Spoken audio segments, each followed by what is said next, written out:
కారుణ్య నియామకాలపై సందేహాలు, సమాధానాలు. ప్రభుత్వ ఉద్యోగులు సర్వీసులో ఉండగానే అకాల మృత్యువాత పడినప్పుడు అంతవరకు అతని లేదా ఆమె ఆర్జనపై ఆధారపడి జీవిస్తున్న కుటుంబ సభ్యులకు సామాజిక భద్రతా సూత్రాలకు అనుగుణంగా కుటుంబ పోషణ నిమిత్తం అర్హతలు గల కుటుంబ సభ్యులలో ఒకరికి నియమ నిబంధనల మేరకు ఉద్యోగ అవకాశం కల్పించడం కారుణ్య నియామకాల వెనుక ఉన్న సత్సంకల్పం. అందుకే ప్రభుత్వం కారుణ్య నియామక పద్ధతిలో ఉద్యోగం కోసం దరఖాస్తు చేసుకున్న అర్హులైన కుటుంబ సభ్యులకు వెంటనే ఉద్యోగాన్ని కల్పించాలి. అయితే ప్రస్తుతం ఆ పరిస్థితి కనిపించడం లేదు. దరఖాస్తు చేసుకున్న నిరీక్షణ తప్పడం లేదు. అయితే ఇటువంటి నియామకాలకు ఎవరు అర్హులు? ఎటువంటి ధృవపత్రాలు సమర్పించాలి? ఎటువంటి విద్యార్హతలు కలిగి ఉండాలి? తదితర అంశాల పట్ల డీడీఓలకు, బాధిత కుటుంబ సభ్యులకు అవగాహన అవసరం. ఎవరు అర్హులు?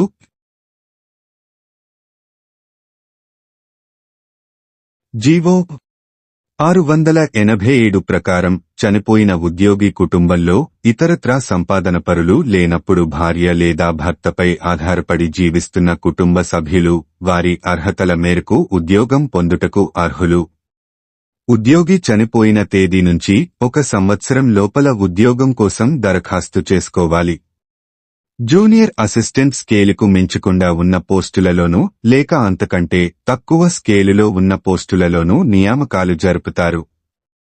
ప్రభుత్వ మెమో నం 1-40-733 తేదీ 14/11/2003 ప్రకారం ఈ పథకం కింద ఉద్యోగం పొందుటకు భార్య లేదా భర్తకు అవకాశం కల్పిస్తారు. వారు ఈ నియామక ఉద్యోగం తనకు వద్దు అని అనుకుంటేనే తన సంతానంలోని కొడుకును లేదా కూతురిని ఎంపిక చేసుకునే స్వేచ్ఛ వారికి ఉంటుంది. అయితే ఈ నియామకానికి అర్హులు ప్రభుత్వ ఉత్తర్వుల ప్రకారం కుమారుడు లేక అవివాహిక కుమార్తె, ఆధారపడి జీవిస్తున్న విధవరాలైన కూతురు, నియమ నిబంధనల మేరకు అర్హులైన చెల్లెళ్లకు, తమ్ముళ్లకు, దత్తపుత్రుడు, దత్తపుత్రికకు, వివాహిత అయిన ఒకే కూతురు ఉన్నా లేదా ఇద్దరు వివాహిత కూతుర్లలో ఒకరికి కారుణ్య నియామకాల అవకాశం కల్పించవచ్చు. అలాగే ఉగ్రవాదుల ఘాతకాల వల్ల చనిపోయిన ఉద్యోగి, అసాంఘిక శక్తుల దుశ్చర్యల వల్ల చనిపోయిన ఉద్యోగి, ఉద్యోగంలో ఉంటూ ఆత్మహత్య చేసుకున్న వ్యక్తి, 7 సంవత్సరాల నుండి ఆచూకీ తెలియకుండా అదృశ్యమైన ఉద్యోగి కుటుంబ సభ్యులకు ఈ పథకం ద్వారా ఉద్యోగం కల్పించవచ్చు. వయస్సు, చదువు, విద్య అర్హతలు ఏమి ఉండాలి?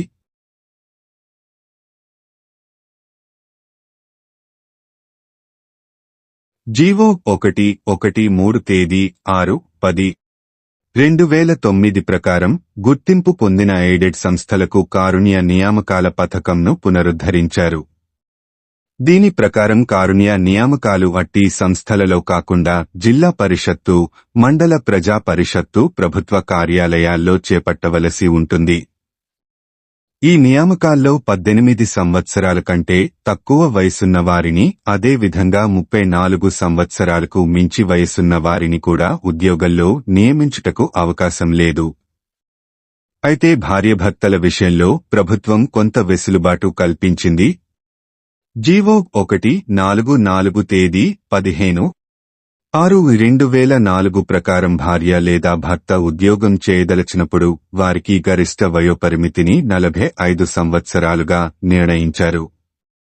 ఉద్యోగి కుటుంబ సభ్యులలో ఉద్యోగార్హత కలిగిన వ్యక్తి మైనర్గా ఉన్నప్పటికీ 16 సంవత్సరాల వయసు ఉన్నప్పటికీ ఉద్యోగానికి అర్హుడు.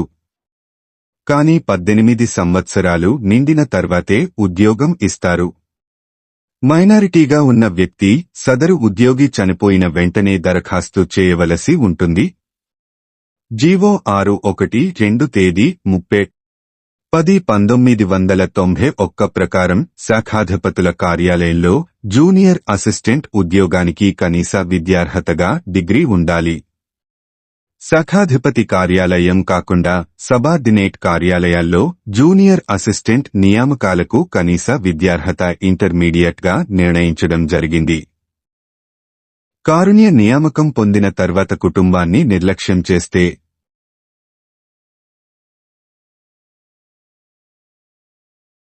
జీవో 9/6/9 తేదీ 27/10/1995 షరతులతో కూడిన కారుణ్య నియామకాలు పొందిన అభ్యర్థులు నిర్దేశిత కాల వ్యవధిలో విద్యార్హతలు సకాలంలో పాస్ కానిచో అలాంటి ఉద్యోగులను అటెండర్గా గాని అంతకంటే తక్కువ స్థాయి ఉద్యోగాల్లో గాని అతని అభీష్టం తెలుసుకున్న తర్వాత మరల ఉద్యోగంలో నియమించవలసి ఉన్నది. ప్రభుత్వ మెమో నం. 58,226 తేదీ 1/5/2001 ప్రకారం కారుణ్య నియామకం ద్వారా ఉద్యోగం పొందిన వ్యక్తి కుటుంబ సభ్యుల పోషణ భారం వహించాలి. కావున ఆ వ్యక్తికి కారుణ్య నియామకాల ద్వారా ఉద్యోగం కల్పించే ముందు అతని నుంచి కుటుంబ సభ్యులను పోషిస్తానని నిర్లక్ష్యం చేయనని వాగ్దాన పత్రం తీసుకోవాలి. కుటుంబ సభ్యులను పోషించకపోయినా నిర్లక్ష్యం చేసిన అతన్ని ఉద్యోగం నుంచి తొలగిస్తారని పై ఉత్తర్వులు సూచిస్తున్నాయి.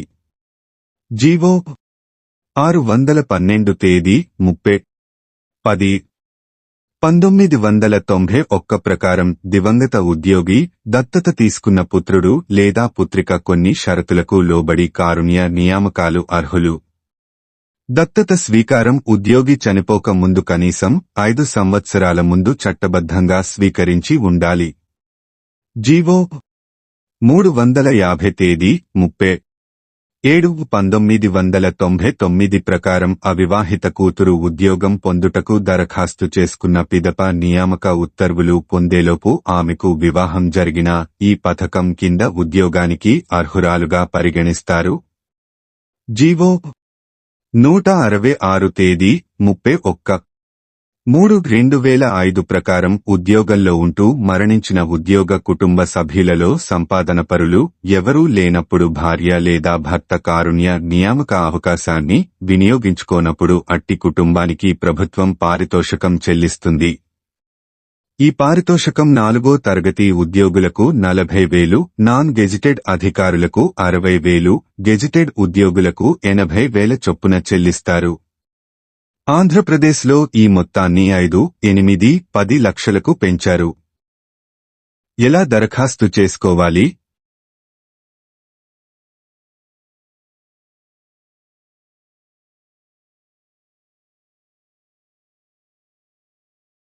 ప్రభుత్వ మెమో నం. 2896/7 తేదీ 22/06/2004 ప్రకారం కారుణ్య నియామకాల క్రింద విధవరాళ్లైతే వారు ఎక్కడైతే క్షేమంగా ఉండగలరో అక్కడ నియమించాలి.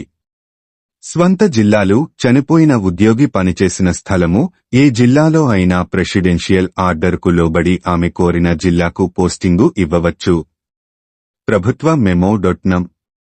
427 తేదీ 01/07/1991 కారుణ్య నియామకం కింద మరణించిన ఉద్యోగి కుటుంబ సభ్యులలో ఒకరికి ఉద్యోగం కల్పించు సందర్భంలో జిల్లాలో ఏ ప్రభుత్వ కార్యాలయంలోనూ ఖాళీ పోస్టులు లేనప్పుడు ఆర్థిక సంవత్సరంలో 5 పోస్టుల వరకు సృష్టించుటకు జిల్లా కలెక్టర్కు అధికారం ఉన్నది.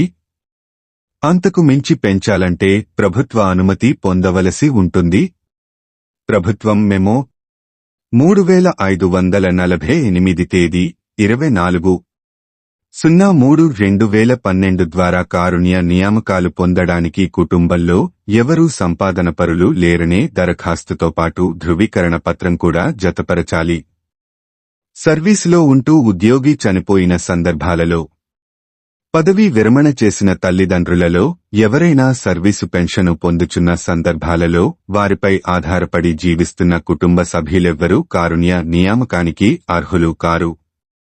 కారుణ్య నియామకాల కోసం దరఖాస్తు చేయు సందర్భంలో దరఖాస్తుతో పాటు మరణ ధృవీకరణ పత్రము, చట్టబద్ధత హక్కు పత్రము, విద్యార్హత పత్రములు, పుట్టిన తేదీ వివరాలు తెలుపు పత్రము, దరఖాస్తు చేయు అభ్యర్థి కుటుంబంలో సంపాదనపరులు ఎవరూ లేరంటూ ఇచ్చే స్వయం ధృవీకరణ పత్రం, భార్య భర్త తమ సంతతిలో ఎవరికి ఉద్యోగం ఇవ్వాలనే విషయంలో ఇచ్చే అంగీకార పత్రం, రెవెన్యూ డివిజనల్ అధికారి జారీ చేసిన ఆర్థిక స్థితిని తెలియజేసే పత్రం జత చేయాల్సి ఉంటుంది. కారుణ్య నియామకారుల కోసం దరఖాస్తును ఉద్యోగి ఏ కార్యాలయంలో అయితే చివరగా పనిచేస్తూ మరణించాడో ఆ కార్యాలయపు అధికారికి సమర్పించాలి.